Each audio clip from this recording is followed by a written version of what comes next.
You know, many of us had forgotten that an assassin tried to take the life of conservative Supreme Court Justice Brett Kavanaugh. The man who committed that crime pled guilty, and the DOJ is pushing for a 30-year prison sentence. But there is a twist, one you probably didn't hear of. That person now identifies as a trans woman. And there has been a lot of talk online and in the media about whether there is a link between mental illness and being transgender. So the question I thought about was, are we going to start seeing attorneys using a mental health defense for their trans clients? Let's talk about it. I want to bring in criminal trial attorney Sarah Azari and former prosecutor Neama Rahmani. It's great to have you both here. Sarah, I'm going to start with you because you're with me. Good to see you. Okay. Good to see you too. Let's first start just basically mental illness in this case. Do you think it's going to have an effect on sentencing? Should it? Because the prosecution says it does not excuse what the person did. It certainly doesn't excuse it, Jesse, and he's already pled. But in the context of sentencing, mental illness is a mitigating factor, right? Here we have a lot of aggravating factors, the way that he deliberated, premeditated, and planned this assassination plot. But mental illness is a personal characteristic that the judge is supposed to take into consideration in fashioning the right sentence. The problem I have with this is that being trans is a gender identification issue. It's not a mental illness, and it further stigmatizes both communities. This is my concern. People will read this and say they're talking a lot about well-documented mental health problems for this person. Mm-hmm. This person admitted it, and it comes out today that this person is now identifying as trans. And people are going to, I am wondering, are you going to have defense attorneys now trying to make that connection? Well, I certainly hope not, because the two are not to be confounded. I think if someone independently of their gender identification has mental illness, that's certainly something to argue in mitigation of the crime at sentencing, and it has to be considered by the judge.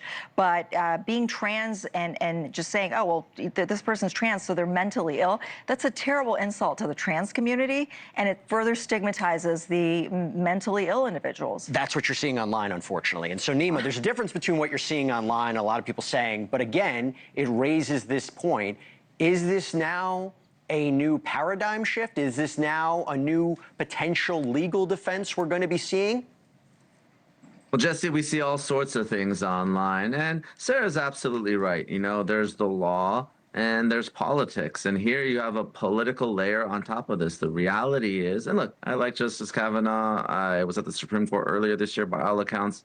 Very nice guy, but he was a very polarizing Supreme Court nominee. His confirmation was bruising. There are a lot of people that think he sexually assaulted someone. Really, I mean, him and Clarence Thomas, probably the two most difficult Supreme Court confirmations I've seen. So now you have this transgender issue on top of it. You're really throwing fuel on the political fire in this case. So, you know, obviously, Sarah and I, me, you, Jesse, we're all lawyers, so we view it through a legal lens, but a lot of people that are watching right now aren't going to view it the same way. So you got the politics, you got the gender identity. It's very hard to sift through and sort through everything. Neama, let me just stick with you. My understanding is the defense team hasn't presented a filing in response to what the prosecution said, where they're recommending 30 years.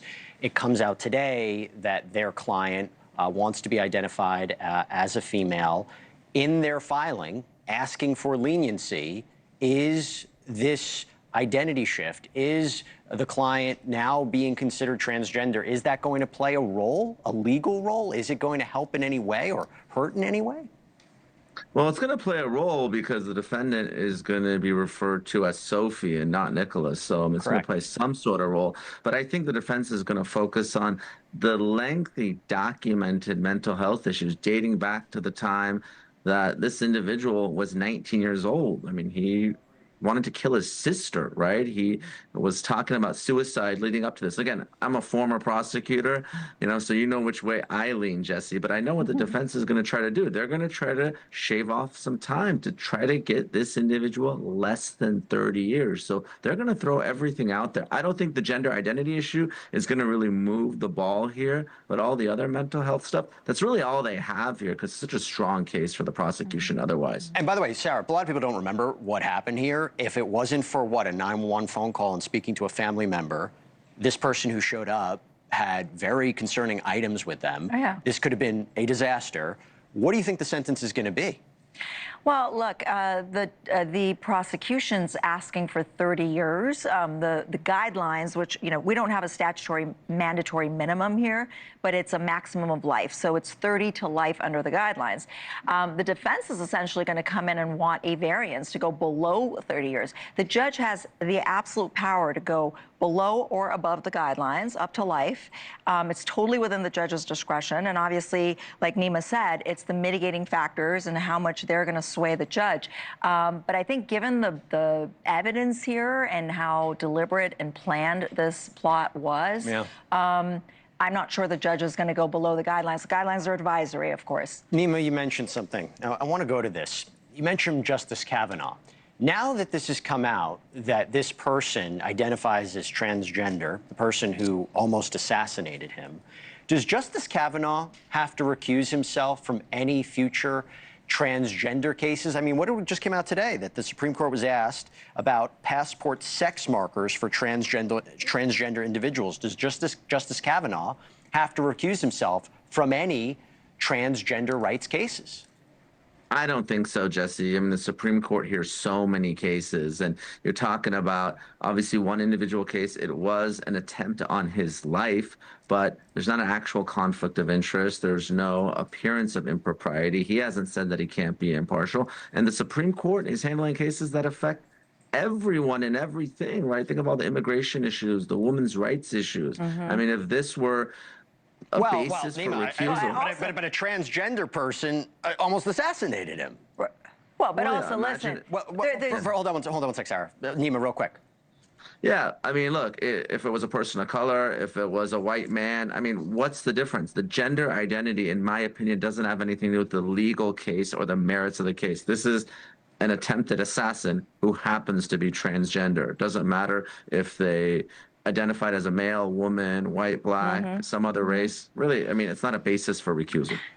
Yeah, but also, with all due respect to the Supreme Court, in case I end up there anytime soon, there's no shame in that game. Remember last year, Justice Thomas sat on the case of Trump versus United States over the January 6th insurrection, even though his wife, Ginny, was deeply involved in the overturning of the election. So I don't think being trans is, I agree with Neama, I don't think that's enough to have to recuse himself. Want a little secret? I don't think so either, but I thought it was really interesting because I'm sure people are going to be making that argument sooner rather than later when this announcement came up. That was my take. Neama, when you listen to this, I mean, this was a big development today, particularly after what has just happened with Charlie Kirk and the revelations that were made regarding the communications with this roommate who is transgender. And this now fuels a conversation, again, particularly online. The show's been a lot about what's happening online. Neama, do you have any concerns about it?